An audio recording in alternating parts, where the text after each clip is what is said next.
Like I remember there's a time 2006 that was like my worst day. Like a lot. You know, as a young guy, like I went. There was a performance, so like we went to. It was Berry that side. So we went. We went on a bike, 2 bikes. So on going on those 2 bikes, like we reached there, we performed. I wouldn't say it was a stage because it was a Ilafo. Yeah, you know, like people gather and they have this this which community center? Bro, no, it was a home. You know, a home. Just make some space Then I make a space somewhere and then they put like bakoto there, like someone so people sit around and they have like a place there, they put like a stage and people carry their seats and they sit around. So like I went and we sat there. So like I know Master Wilson will probably, if he gets this, he would be laughing. So like we went and I went on stage, you know. I used to have this vibe. Even as early as like we would have this vibe of enter, get up with the fire. Like people here would not believe that someone can sing like that. Because my inspiration, like before Power Stars, it was Peter Miles. Like I would like to sing like him. And I remember I used to even do like that's why my first songs are enter and I mean after saying fire, like I used to sing like that. So like I went on that stage, like that's why it's my like up to now that thing still remained in me. And by the way, I thank those people because they made me who I am. Because when I was singing, they're like Alebanda Rekatoreao. You get like you know, so like they carried me off stage. But and there was no stage, but they carried me off stage. That was there was the stage by then. Okay, they carried me off ground. So like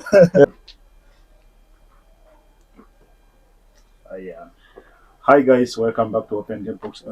This is your host, Innocent, and my co-host, Abason MC. My name is. He has a lot of names actually. My name was very many. I don't know which one to start with, but I'm called Amba Alex Lewis. Tell us MC the ones the ladies like. Amberson is another name. The undisputed Mike Master is another name, and so many. And you're welcome to the podcast. Today Open we Game. have Open Game podcast. Today we have the most legendary, most loved by so many women or men. Ladies, okay, so many. Loved by so many, and he's a legend in the industry, and he's been doing a lot of great things. Recently, he has released his album called Made in Madi, and right now we are with Slaughterman Di Panga. From Uganda to South Sudan, from South Sudan back to Uganda. You're everywhere. Welcome. Thank you so much. Thank you for having me. It's a pleasure being here. Yeah. Before you introduce yourself, okay. You look good today. How was your weekend? It's been hectic, but yeah, well, we're trying. Yeah, we have to keep pushing. Rastamans don't always complain. For them, everything. Yeah, we have to be always 50-50. You know, the world has to balance. Like nature. Yeah. Really nature. Yeah. Okay, guys, like I said, welcome back.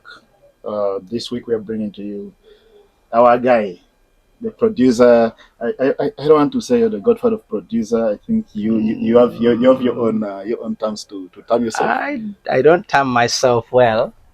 I'm always simple. I would always say I'm Slaughter, an artist, a recording and performing artist, songwriter, producer. Yeah, just that's all. Things. Yeah, a father, a brother. Yeah, that's it. Okay, guys, this is Slaughter and Mr. Amberson actually. Amberson. Mr. Ambassador, maybe you can start with, today with we shall topic, so we can. Today we'll be discussing a number of things, and to start with, we'll be talking about music then and music now, especially in Madi sub-region. Music then and music now, and thereafter we'll talk about the Slaughterman Di Panga's Made in Madi album. But before we go into the Made in Madi album that so many of you guys want to listen to, all to hear about, we start with the music then and the music now in Madiland. So Slaughter, how was music then and how is music now? Because you are one legendary guy. We've been with you in this industry for quite a long time, and actually you've been in the far front, though I was there, but you are so much into the center of this music industry. You're a musician by that time. You're at the same time a producer by that time. You're an event organizer. You know all these things, yeah? Event organizer. Yeah. You see that. And at the same time a manager. But then, so like, I want to hear from you. How was music then, and how is music now? Let's first start comparing with the audios. Okay. Well, Before Slaughter goes in, what time frame is for then and now? When does it start? We are talking about around 2010 to right now 2024, about 14 years, 14 to 15 years time. Well, when you talk about 2010, I feel like I would want to talk back before 2010 because I am someone who started way back. I don't know when was Nakudata. Nakudata was 2007 there. 2007. Yes. Yeah, I was as young as that also. But I started that time. And if I talk about the revolution of this music, I've been there. Because like Machaza wasn't in the forefront. There was Power Stars, there was Aulo Go Crew, there was Madia Go. I was there during that time, but I was underground. But maybe I would start from there. Yeah. How that thing came up. Yeah. I wouldn't know who started, but I believe the grandfather of this music, apart from the Guanyas and Magendos, should be Maderangs. Aulo Go Crew, yes. Yes. So from the genesis there, they used to be the Kamularas, who turned into Homa Boys, I guess, something of that kind. I was young, I wasn't so much into the music. Not necessarily. Kamularas were different. Homa Boys are different. They used to have a group. You know Toma, the late Toma, rest in peace. I know Toma, was there. They used to be having those things, like they wanted to create something. So the Homa Boys, they started something like that. So they brought the Homa Boys, I think, and the Homa Boys were doing more of drama. You know those years of drama. I was young. I was in primary. Acting on stage, Sundays and all that. Yeah.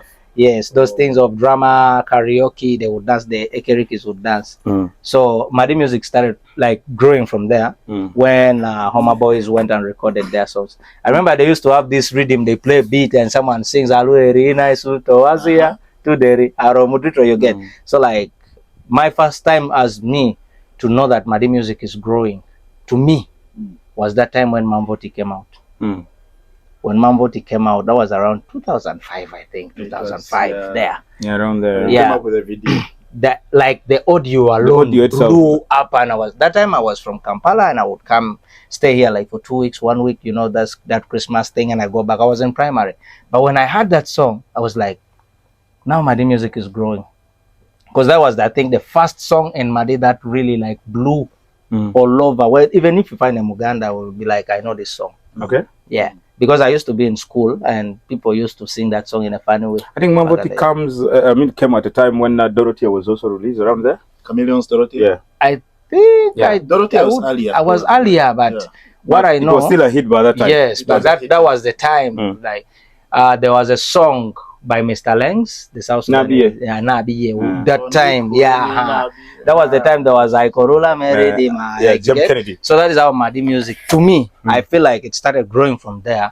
From Mamvoti, they come to me, don't cry, Daliwano. Then there came Power Stars, my mentors. But by that time I wasn't in the music like inside, but because I was with the people. Because you see me, I come from, I don't know how I can say, like Madi music has always been like around me, like the relatives. Power Stars, I had someone, Aulo Go Crew, Lindy, my sister, this Nile Waves, Aso is my uncle, like Dream Bass. The guy was called Owen, is my brother. Like it's been like that. So I've been growing in the industry from day one. Yeah. Basically, you just got the inspiration. Yes. So I got my inspiration came from Master Wilson actually. Power Stars, because like he's the person who would do it and was always with me and would pull me. So when we talk about 2005, 6, 7, Nyabarangwa, like I feel like that's music then. So audio, when I talk about that, because 2010 I feel like music was already grown here. Because those days people would travel. You go to Hypercom in Kampala to record. You go to Two Stars Studio in Lira to go and record. Either you go to Tongweno in Bulu to go and record the changes. I think there are people like Maliamungu, they could tell you the story, like it was a real hustle. So and then, the audio waves. The audio wave was the biggest, like everyone would. Wasn't that the only studio in Arua? No, there used to be Chuchu, there used to be Jomix, there are very many, but that was the most outstanding studio, like the biggest studio around that time. So 2005, 6, 7, music came growing. Because to me, I feel like way back, music was, okay, it was bigger than now. Because when you look, yeah, I feel like it was. Because someone would do a song in Moyo, in Madi, and it cuts across West Nile. Don't you think because there were fewer artists? I feel by that time, there was too much love for the music now. You know, if we compare now and then, I want us to cut and we try to compare now and then. I'm going to come bit by bit as we come. You see, then there used to be one radio station, and people would listen to radio stations like Arua One would come up to Madi, Patches would come up to Madi. There was Nile. Patches came a little late. There was Spirit FM. There was the Spirit FM. There was Nile, Paida. Those ones, like, I don't know much about what West Nile was having, but that's the image I was getting from then. So like someone would do a song, because I remember they would have West Nile Awards, and I remember there's a time Nyabarangwa won like the best song in West Nile, not in Madi. Yeah. So like that now is hard because one, there is separation. Arua people have their people. When you put a show, when you put like an award and you say it's a West Nile award and you put it in Arua, if you give it to Lizzy Cards or Slaughter, otherwise DG people are going to beat you because they know Monopoly or whoever should take it.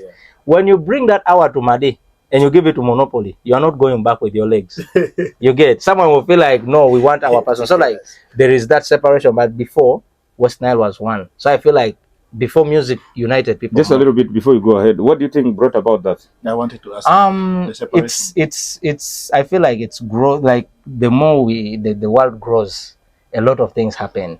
Because like you see, those days we would listen to radios. It was one radio that cuts across. Nowadays, even radios, sometimes people don't other people don't listen to radios. They have their phones. Like my album is out. Some people will not listen to it on the radio. They have their phones, they're going to stream. So that cuts them away from, you know, being okay, like, talking about growth. But if we were to look at the Grammys is actually like the whole worldwide thing. Yeah. And people have a lot of media houses in this world. Yeah. But still the Grammys remains the Grammys. Do you realize that the Grammys has also lost its weight a bit? How? Because of the Oscars? Yes. No, not because of that. Because you see, nowadays I have a problem with awards. You get? Awarding, me myself, I look at it in my perspective, and if I'm not mistaken, there are very many artists who look at it in that way. Okay. Because when you look at Grammys, you remember there is a time Kanye West won and peed on it. That is disrespect. That is the most respected award. Then I remember there's a time also Diamond Platnumz was nominated, and he kind of refused to be nominated. Oh, look at that. You get? So that means there is a lot, when the world keeps growing, a lot of things keep changing. Don't you look at it as a personality issue? No. You attribute it to the organizers themselves? It can't be a personality issue when there is a lot of people jumping out of it. It affects, you get that? everyone. When it's affecting everyone, it can't be a personality issue. Okay, I will zero it down to Money Fame, but let's leave the Grammys out and come back to home and talk about Madi music. So about the audios, how the music are coming out, you've talked about it, but now let's dive into how the production works. So the production before, when I compare the production before and now, I wouldn't say then was good and now is bad. No, music keeps on changing. Music keeps on growing. By then we had I would say the people then played a very big role, because we used to have a Choli music here, Orchard Raymond, Bosmic, everywhere. But right now, if you listen around, like, music is not like that. At least, like, we've tried to chase, and people are listening so much to Madi music too, and also theirs comes through. But it means like you need to do something really extraordinary for you to come to our land. But before, any song that would come from there, if it is a hit, it's a hit here. But right now, if you move, you can go to Gulu and get a big hit. But when we don't know it here. Yeah, I think even Moyo. Yeah, it's there. Yeah. Moyo, but Ajuma is not a hit. What I feel like music then, production was, because when you listen to old music, it sounds really good. It is organic thing, like organic. But now the problem I have with what we have today is we are not creating, we are cloning. Yeah. We aren't creating. Will you get a song that sounds like Nabi somewhere? Oh, Nikonya Barangwan, like it has its unique sound. You know, so like for a layman out there, what do you mean by cloning? Because I understand what cloning is. Cloning is like copying and pasting. Like Diamond has a song which moves like this, and I also pick an idea from what they're doing, the rhythms, and I put the harmonies. sometimes we even pick the chords, and we change a few things and play around, because we say that is creativity. But I feel like that kind of also kills music a little bit about the chords. Me, I know of 5 major chords that people actually use in production, the progressive chords. So the chords do not change. That's the rule of the music. Yeah, chords don't change, but you see, music does not change when we're talking. There's nothing new we are doing, but how you make it new is like, let me tell you, will you get a song that sounds like Nyebakolo? Because it has its own unique sound. So like, have you ever had a sound like Nyebakolo, or somewhere like someone recorded a song somewhere and then Slaughter went and got? So if someone plays and then boom, boom, boom, boom, then the person changes everything, even if he sings something different, it will be his creativity, like, but he would have cloned it from me. You get? So before, I've not also created that like before, because people have played Adungu like that. But what I'm trying to mean is, we become like, those days they used to be so organic to an extent that they get something that no one has produced like out there. Because me getting that, I would like, as a producer or as an artist, I listen to traditional music too. So when I hear these people playing maybe AIJ or in the church or whatsoever, like, let me marimba or Adungu, let me now tell you like an example. When you listen to Luku sounds like a church thing. Those songs that they play at Jumani choir, Moyo choir, like. So when so me, so for me, as someone who is creative, what we mean by a creative, like, if you're not supposed to be cloning, is you get that organic thing, like you get it, and then you try to create something out of it, because we are Africans. We are not going to start something new in music. It's gonna start from what? It's gonna start from zero. You get? Like, it's gonna start from somewhere. Like, people have already done some things in this music, so we are doing nothing new. But how creative you are is what makes it new. But now, right now, what we are doing is, someone gets something from somewhere, because like, when you listen to Tanzanian music, like, for example, is music from the coast. Yeah, from Indians and stuff like that. So those guys get that sound, and they create African music in it. Out of it. They have those other songs, their styles, those are their music. Yes, so that is their music. Okay, so if I get that kind of a thing, if I get it and I clone it and I do a Madi vibe in it, I'm cloning, I'm copying and pasting, I'm not doing something new.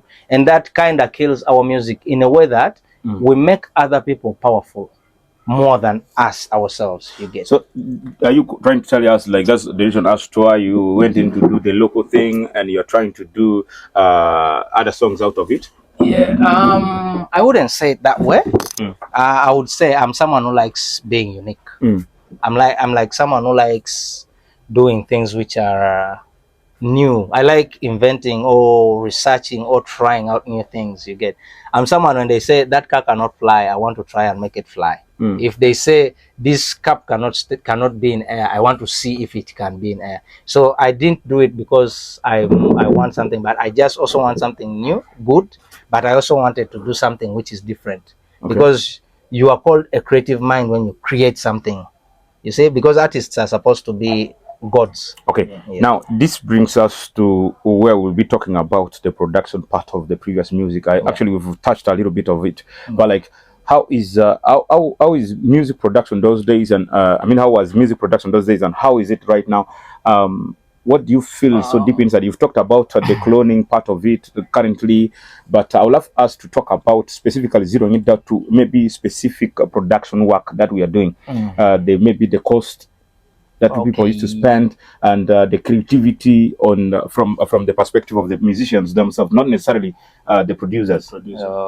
I think music has gotten more cheaper, right, to make music these days. It depends. It depends on where you're going. I'm talking like, about easy to access. If as an artist, it has become more easier to access. Okay. What about the cost? Just a little bit. People say like they have traveled from Germany to Arua, from Germany to Gulu, to the Tanguanas, to Lira, to where, everywhere to record songs. Have you ever traveled a distance to record your song in the names of recording? And you go and stand in the studio for the whole day? Before I became a recording producer, because I loved production, yes, but I wasn't that good. The first recording I did was from Kampala, but I think I was always advantaged that, okay, I was studying, but then I was still in my primary 7, I think, and it happened that we went to Kampala. My first producer actually was Didi. Yeah, producer Didi. Yeah. Producer Didi. Yes. The one who recently lost, who actually went off track and is coming back. Yeah. So there is a song called Tyler, our first song, like Power Stars. That time I was in Diesel Crew. Yeah. So like that was the first song. Is it still accessible? Yeah, it should be somewhere there. I don't know because those were projects I did under like, you know, those days before I became like a solo, a brand like that.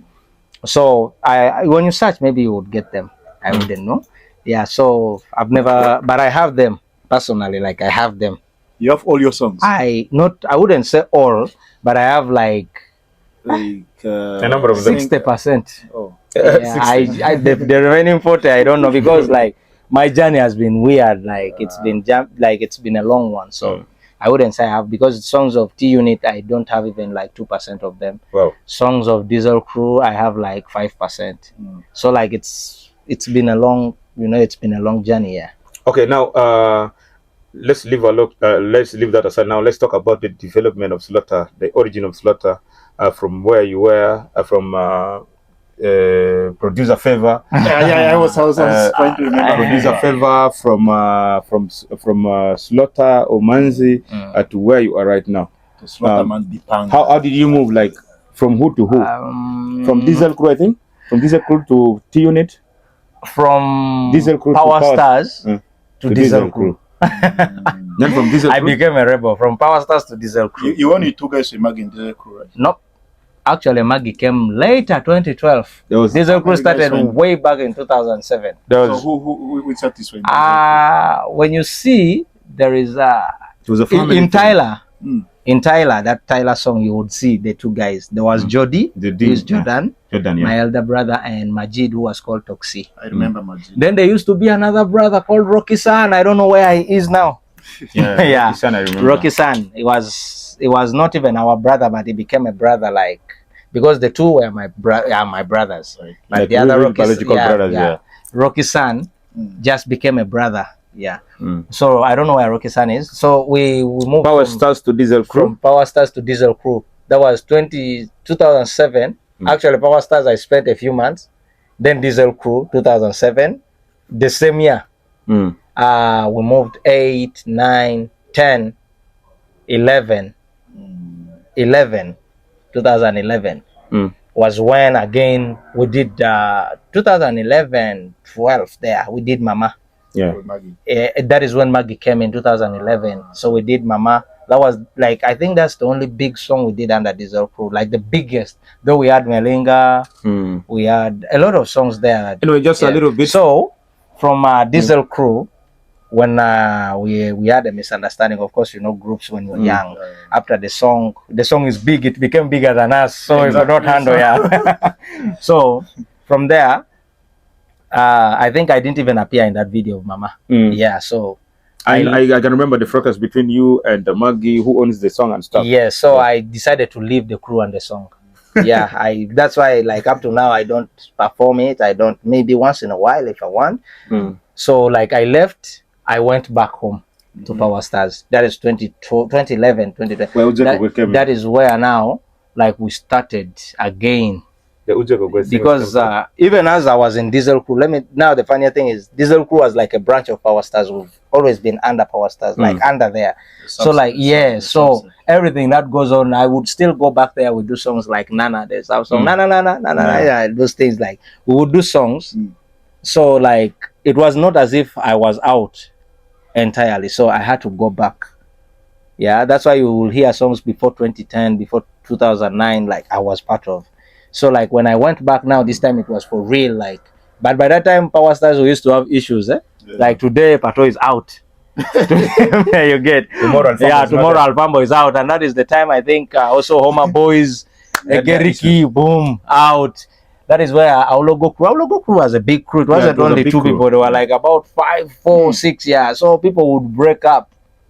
Dream Base. I don't know what happened. Madia go. Like groups were breaking. Cross Dreams also. That was before. I'm still talking about before. Cross Yeah. Dream was not there So yet. like I don't know what was happening during that time. 2007, 8, 9, 10. Like a lot of things changed. So for me, when I went back, I would talk about my journey because it will be a long story if I go back there.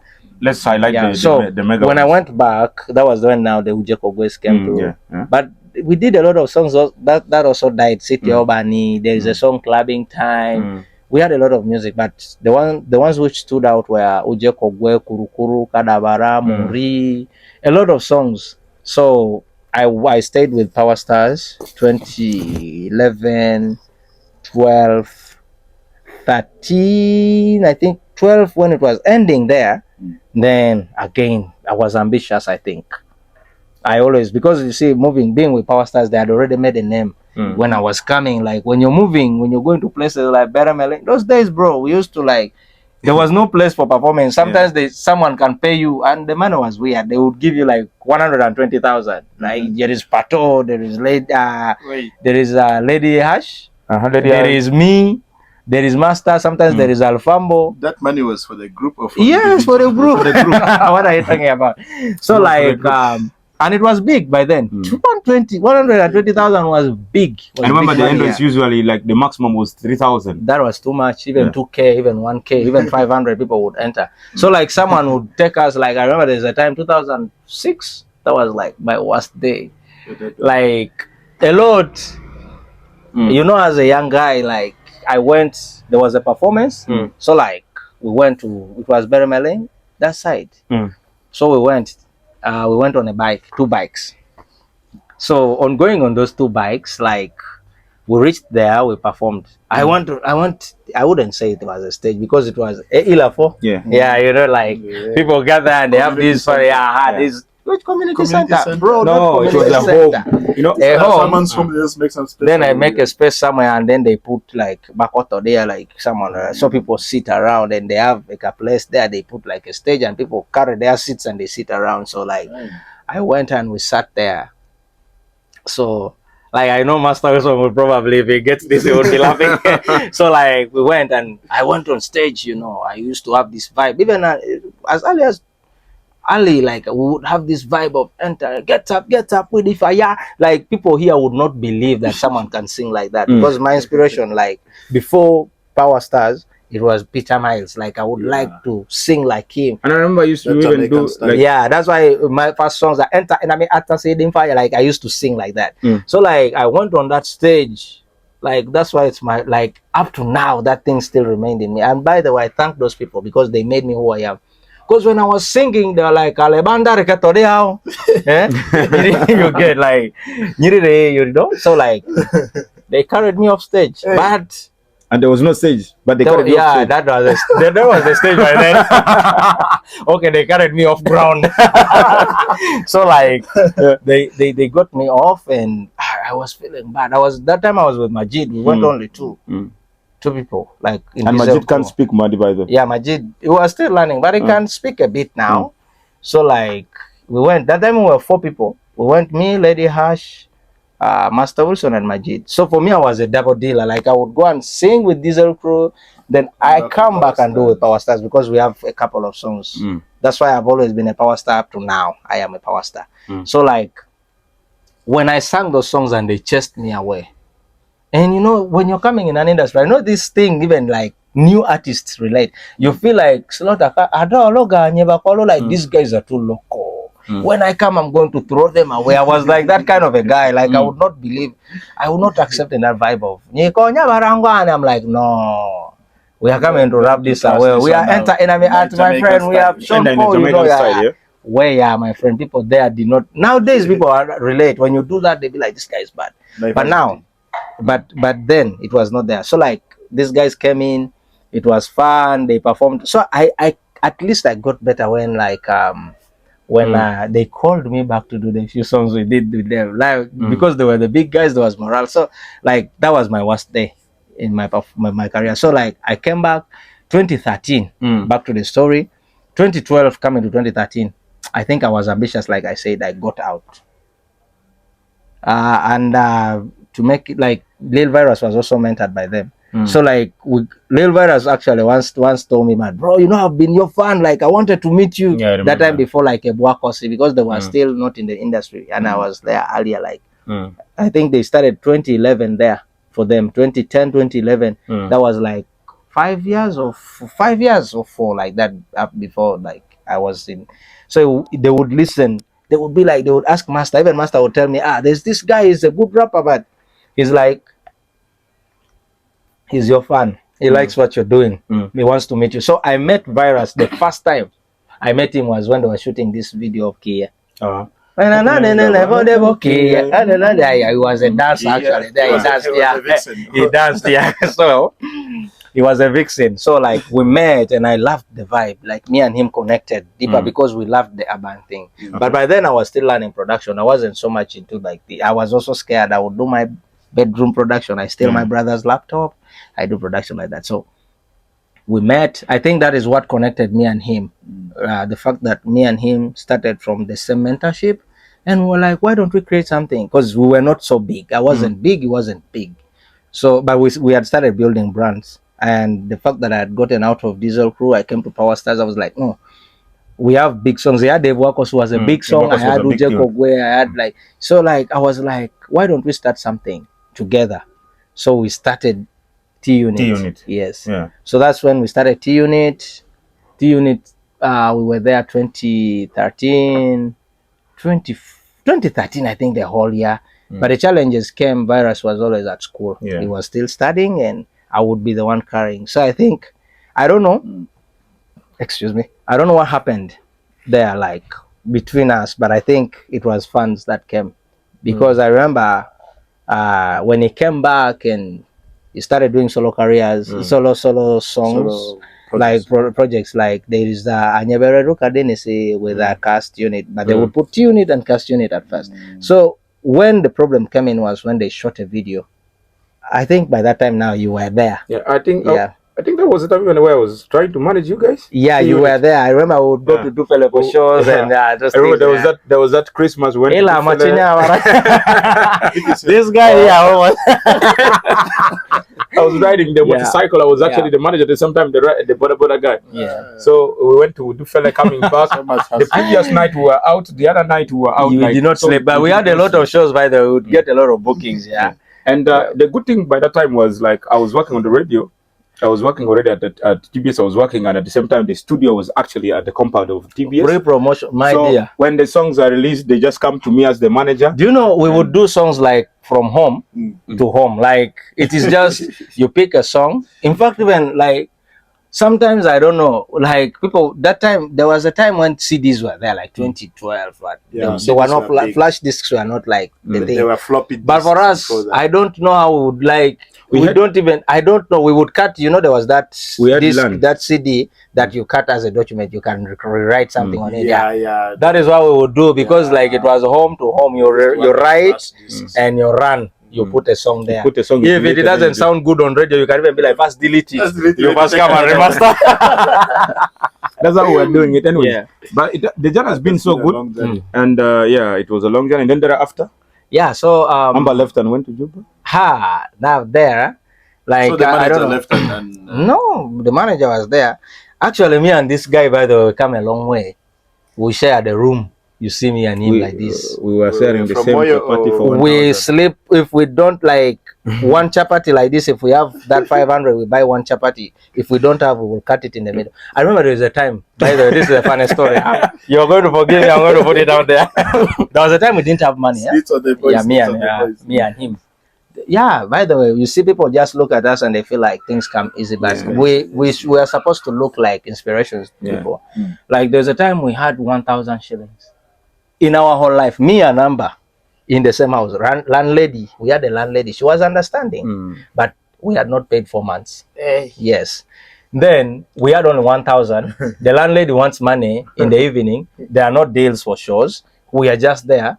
And we don't know. And there's a woman there in Moyo town called Mama is called Adiru. Adiru, man. God should bless that woman. Like, but that time, I think, and the previous night we went and picked, and she was like, I need to rap today. Tomorrow don't come back, you don't bring money. So, and then tomorrow, you tomorrow only have 1,000. We woke up in the morning. We don't have anything. No sugar, no nothing. The price of landlady is so bad. But we had water, eh? Yeah, we had water. Not drinking. Okay. What you drink water? Water. You go. Moyo is blessed by the way. We have that Lorei. You just pick a jug and pick from the tap and take. So like me and Amber woke up. We looked around. We're like, we called people. No money. We have only 1,000. Now, do you know this? They used to call them Drogba, Cameroon, blah, blah, blah. That Mugati for 500. Cameroon. Yes. Was it 500 or 2,000? It was 500. 250. It was 500 by then now. By that time. But it is not too long ago, bro. Like 2014, 15. 15. Yeah, 14, 13. Yeah. It was 500 by then. I was out of high school. Yeah. So, it was the time when Hassel was now. Before actually I was working. But money was not coming. Money was not coming paid out for 8 months. Yeah, so like he was not paid for 8 months. Things were not running well on my side. And the funniest thing is when we got money, my dear, we had our kahufa there. You may think it is a part, like even the neighbors would complain.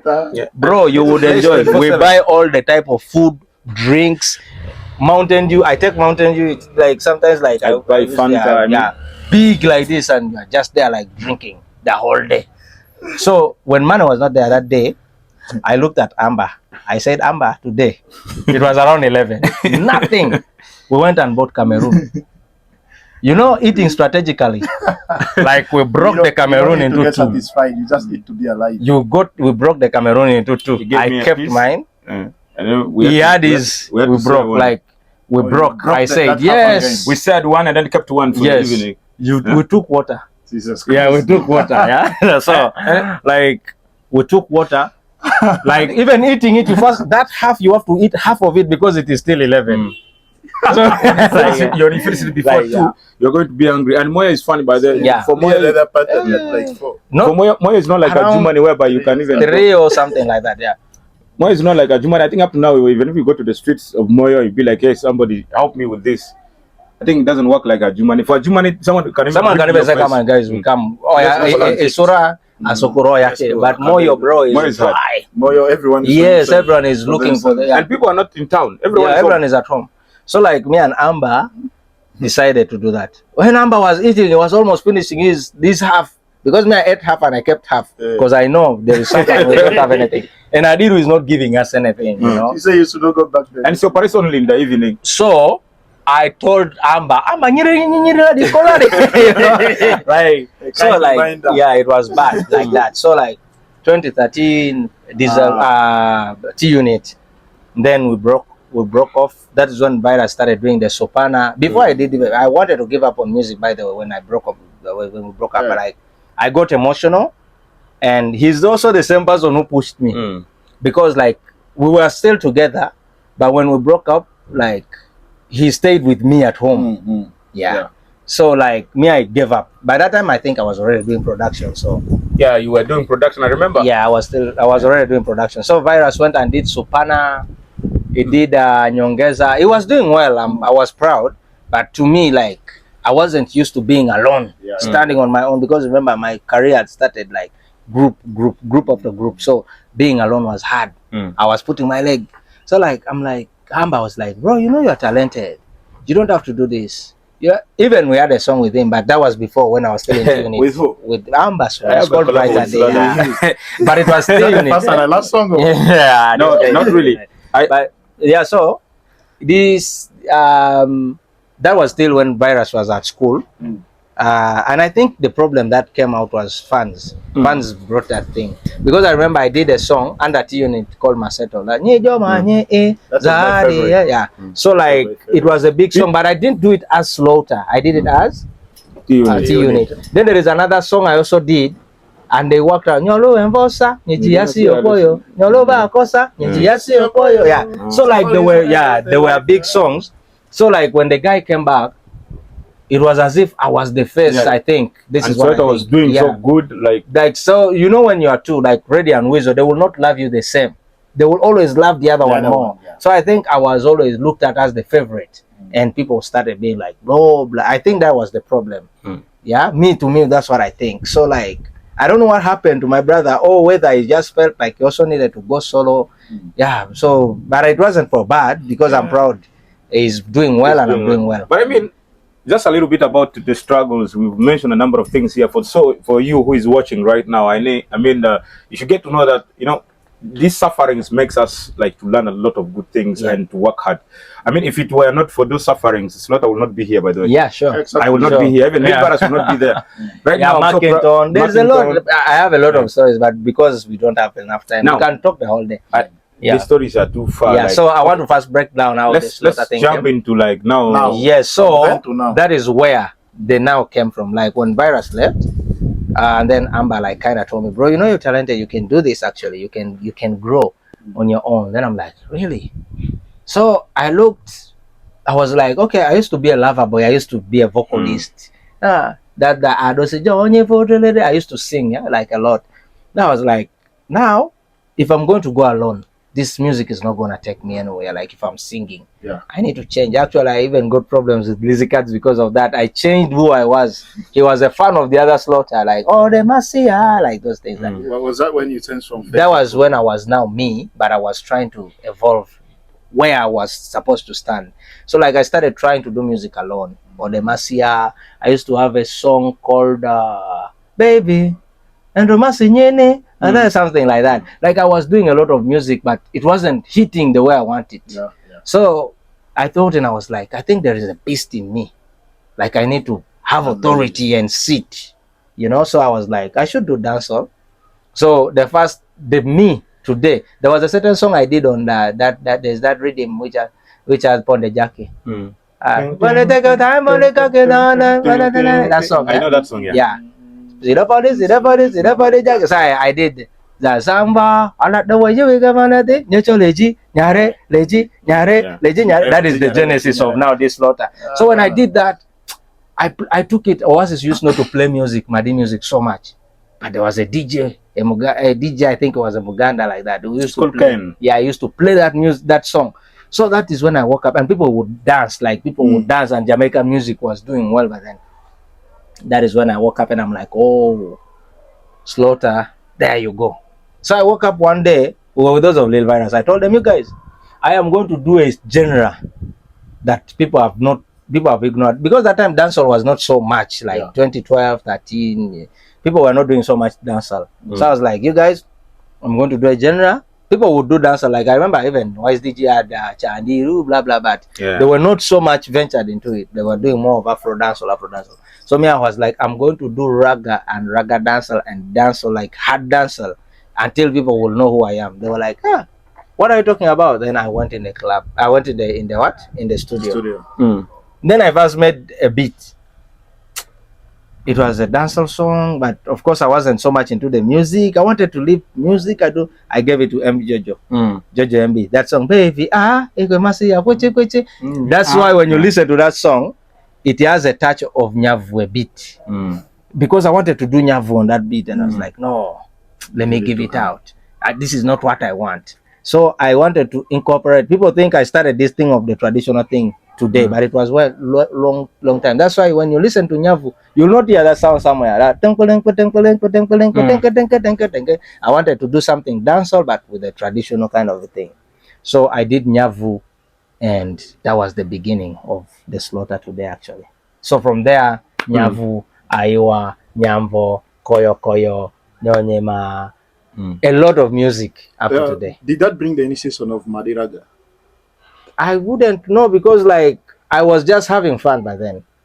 Because what I think is, to be real, that was the beginning of raga music or dancehall music, like sitting in Madi.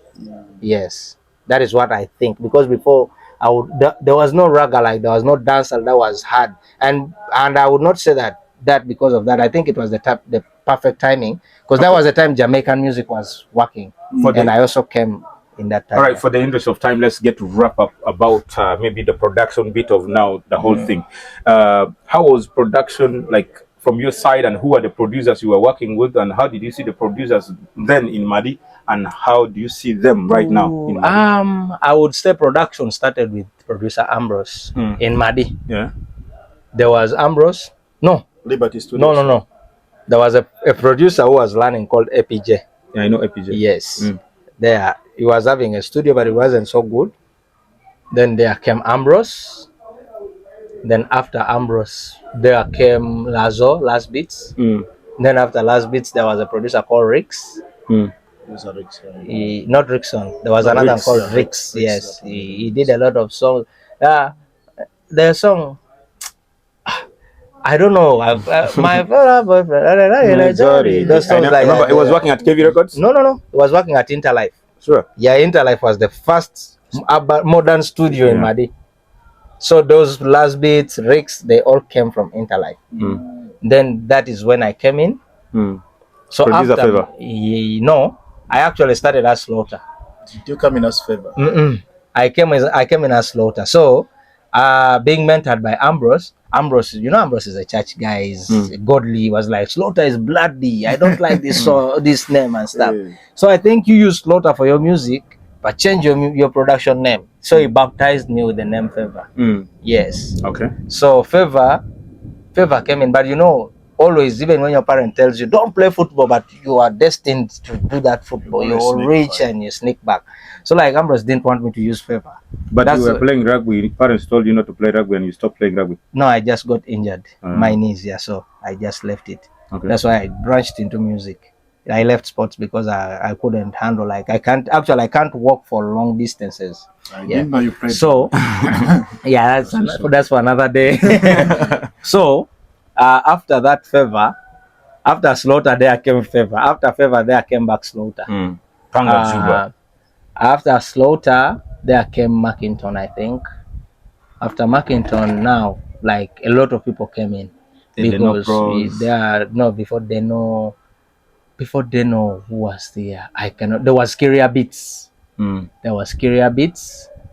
There was Kingsman. Yeah. I remember. Yes. Kingsman. There are a lot of people. I can't remember. It's been a lot of. Okay, but like, how was the transition? Like, I mean, how is the transition? Do you see big change? Do you see people rising in their work?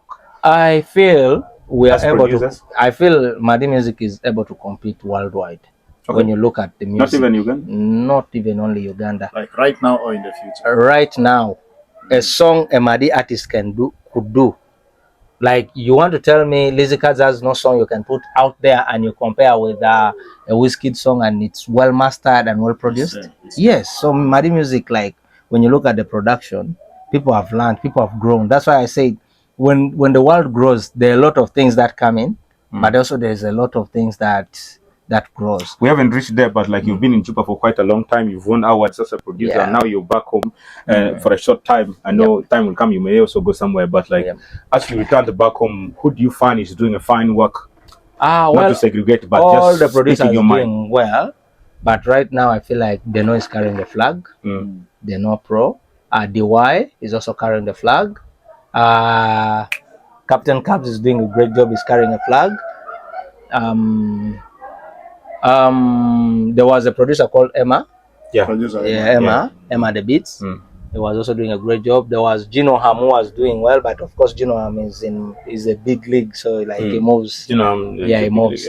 I'm talking about the people who are here. Yeah, who are here home right now. I don't know a lot of producers, but then there are also other producers. Like when I went to there is Drayo. Drayo is also good, very good. There is I don't know, I wouldn't mention very many, but even when I went to Drayo, he was having a producer there who was good. I don't know what his name is like, so I wouldn't know a lot of producers, but I feel like most of these producers are doing amazing work.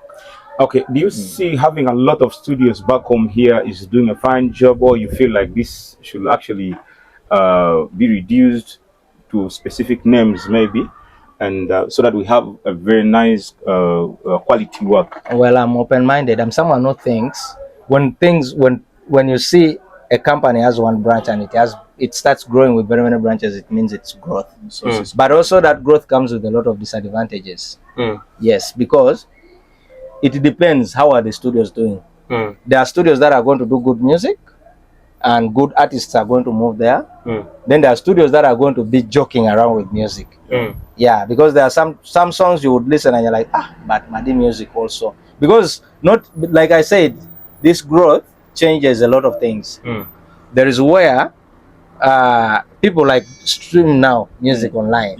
So there is where someone will not pay attention. Someone may not even pay attention to what new music Madi has, but may land on a very bad song and judge Madi music from there. Now that is the disadvantage.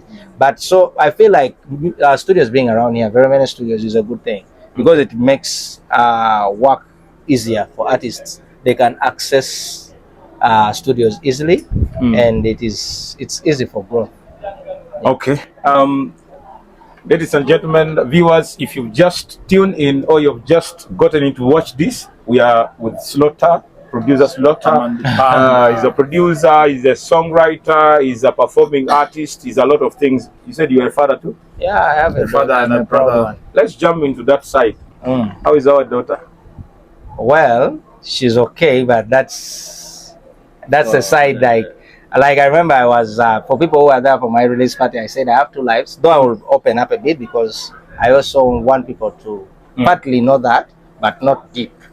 Yeah, so like I have two lives. I have this life of an artist that people have to see, the dreads and everything, but behind that, because why I'm trying to bring this up, why I want to open up this is I want parents out there to also know that having these dreads doesn't mean that I didn't go to school, I don't have responsibilities and all that.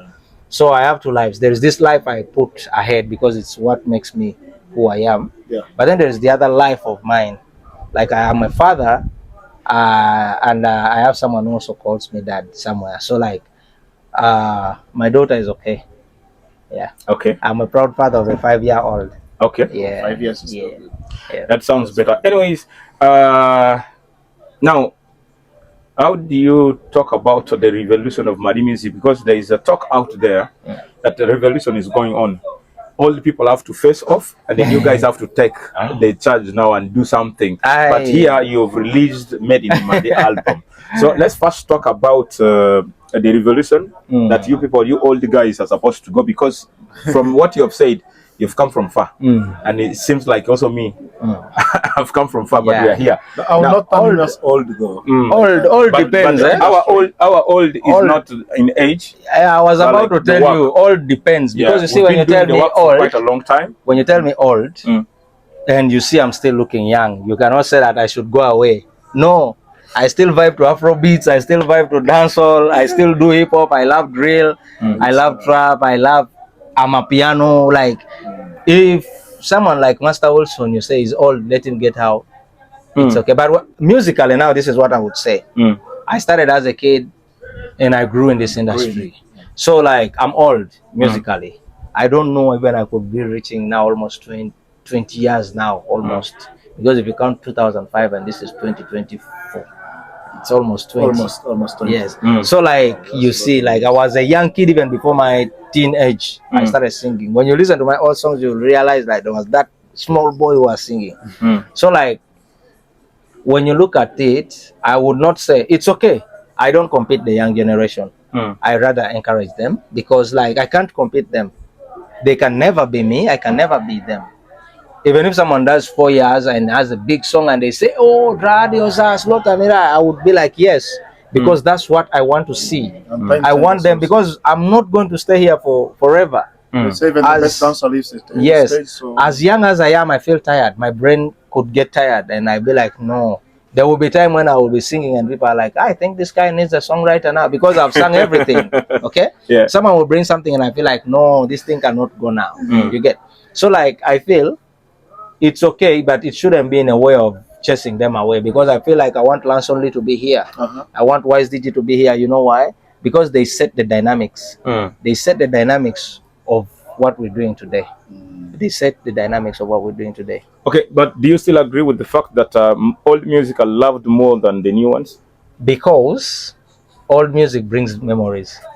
There is that saying that saying that old is gold. So even the new music today we are dancing, 20 years from now, when we are 40 something or 50 something, it will be old music and we shall love it. Will be like during our so During it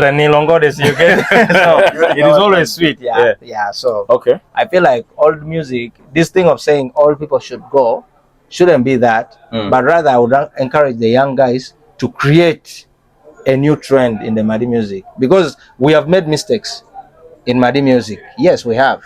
And they should learn from our mistakes to create a better Madi music. What are those mega mistakes that you've seen have made Madi music not to grow to other type of music? Other people's music, like in other places. We've been so scared a lot. We've been scared of taking steps. Do you believe? Okay. I wouldn't want to put it that way, but I feel like it's that way. I am like the first Madi person in the Madi industry who stepped out of Madi and won a mega award. Oh, no one had never done that. Which out award of is Madi, that? yeah, because I won producer of the year twice in South Sudan. The whole of South Sudan? South Sudan, yes. Okay. So you see those steps were not taken. 2020, 2021, I won. 2022, 2023, I won. I won 2 awards. I won Producer of the Year and Songwriter of the Year. So those are steps we did not take.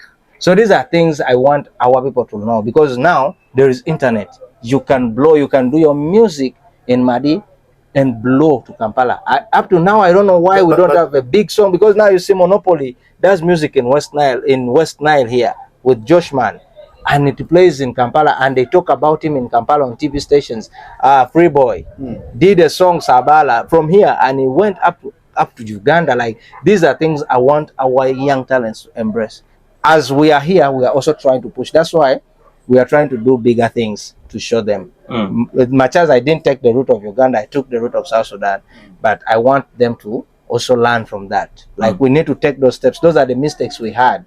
We took this music for granted, and we always focused on only Madi. We've zeroed it. Just we narrowed it to Madi alone. Yet we could grow bigger. And I think that's what they are facing most artists. People don't want to utilize TikTok. People here do a song when it plays in a club in Madi. It's over. I'm the boss. I'm the boss. I have a big song in Madi. I want them to be more hungry than that. Okay. I remember talking about this in our previous episode about people even who do not have a TikTok, YouTube accounts. You don't have TikTok, you don't have email addresses, you don't have Then anything. also, there's something I want also to say. Much as we are blaming us for TikTok and stuff, you know that TikTok thing also starts, it trends when the people around you know TikTok. That's why when it goes viral. So people in Madi here, we the people who are in the industry and all that, we need to put more emphasis. And also the people in Madi need to learn. And that's where recently I had an interview and someone was telling me my music is vulgar. And I told the guy, my music is not vulgar. Because if I wake up and I say Zedru Alandrati, they will say the song is vulgar because it has Zed in it. I told those people, I'm a Madi. If Madi sounds bad, then I'm sorry. I can't change that, because if anyone has a word that is better than Z that I should sing, they should give it to me so that I can change, so that I don't sound vulgar. Because what I know is I'm singing in Madi, I'm not vulgar. But Silota, are you not vulgar? I am not. Can I compare you to someone? Nyavu, nyawi, that is dancehall music. Dancehall music is meant for the, okay, let me ask you, when you go to dancehall, don't you bend over people? I don't bend people. Okay, don't people bend people in club? Maybe. So where am I vulgar? Tell me where I'm vulgar. So all right. Okay. The last time I talked to, might be controversial, but then, is there any other because you see, I want to first educate people about this.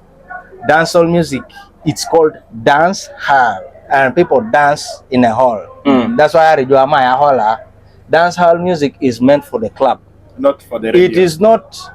That's why they say club is for 18 and over. And if there are certain things they tell us don't do when you're not young, when you're young, you should not do them. Like being with a woman or sleeping with a woman. Before you know, you shouldn't do them. So when I do dancehall music and someone says I'm vulgar, that means even our parents are vulgar. They are doing things that kids do not have to know. So the problem here is when you do that, the people who feel it's not appropriate for them make it a big deal. Okay? Because if I do a song like Nyarima, Yesu Nyarima, why don't you concentrate on that if you love that? Exactly. Let Nyavu Nyawi play in the club. And so be for the club. For the club people. Don't bring it to the what? To the kids, because it is. I did not do it for the kids. Maybe you should talk to distribution, probably. I cannot zero it to distribution because see, now, if you say don't play for the kids, meaning you should not. Me as a person, you see, me as a person, I have no control over who should consume my music. Then why should you give it to the people? I give it to the people who I've never gone to a kid and I said, please consume my music. But you give it to the radio. I don't take it to the radio. My music does. My data music does not play on the radio. Even if the person plays it on radio and it is Nyavu Nyawi, I will be like, bro, that is not. But if I sing Zed Nangbo and you don't play it, then you are wrong. Okay, let's talk about that particular song. That song is a little bit educative. To my not a little bit. It is very educative. To my personal understanding, it is an educative song. But there are some people who assume that they are supposed to control the airplays of Madi and they control what people listen. Hold on, that is what I'm talking about. When I do a song like Nyavu, I know I'm doing it as a dancehall song. Okay, it's meant for the club. When I do a song like Zed Nango, okay, I'm educating people. I need the message to reach to people.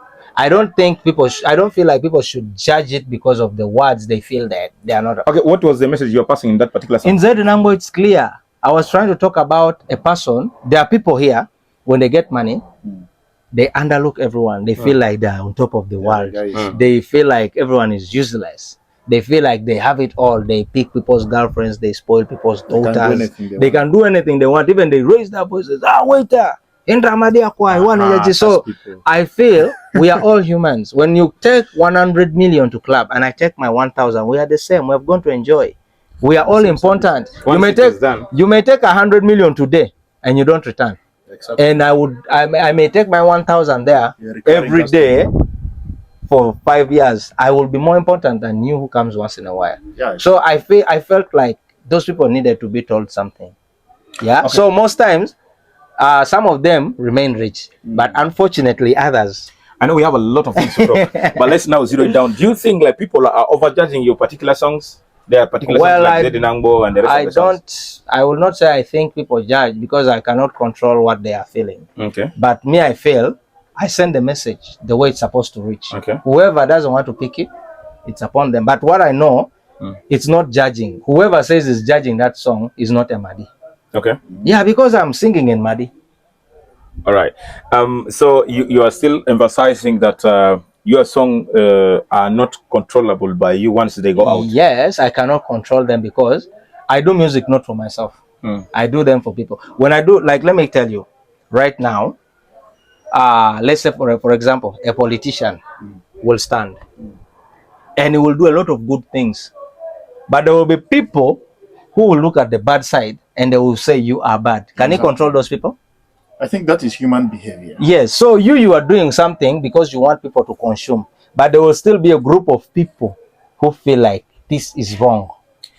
Even that road you are seeing there, they have made the roads are good and everything, but people are dying. But also it has improved the transport system, and the other people who are saying this is wrong. Yes, some guy was just saying this also have not been. Yes. I wish I put this in the local language. In the Ruani Tromadi, this lot I so, but this kind of tandari, they no see that andare I talk that unziria local side that adding it in your bini or the andakona, lonosia, lengo ngolemu dipple rebellion to Kawari Angolengo, or your biandaco, or your such Lucilango and Angolero on Zenico. And I would zero that to a particular songs. Not all songs are. Which songs do you think like people? Because if someone says Nyavu, I will understand. I will be like, yeah, this one is not.